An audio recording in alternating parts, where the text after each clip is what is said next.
Jungs, ich habe eine Idee. Wir schwingen. Nicht zwingen, schwingen. Schweizer Ringen. Eben doch. Nein, Gott, verdammt nochmal.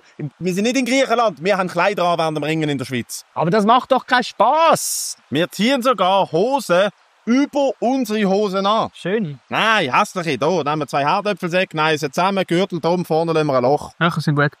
Und wie macht man das? Auf Matten, oder? Nein, hier. Im Sargmehl. So, dass es 3 Wochen später der Sargmehl zu den Ohren rauskommt. Geil. Ja, und wie gönnt man denn da? Dann man den Gegner kehrt. Also, religiös. Nein, auf den Rücken kehren muss man ihn. Ja, und wie soll das gelingen? Oh, mit einem Weiberholken oder Bodenletz. Briert vorwärts. Das klingt alles ein bisschen kompliziert. Geht's nicht auch kurz? Und kurz geht auch, ja. Kurz. Und dann kann man etwas gewinnen. Pokal, Medaille, Rasenmäher. Geld. Eine Kuh. Ja, und dann muss man aber recht gut sein zum Nein, Gewinnen. man muss böse sein. Die Bösen gewinnen.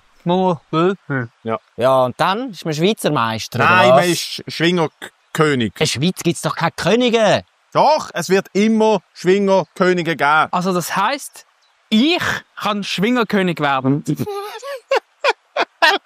Komm, Franzl, wir gehen heim, du und ich. Ja, du und Schwingerkönig. Ich dass möchte noch nicht nicht da lache. bleiben. Jetzt aber schon ein bisschen gestellt.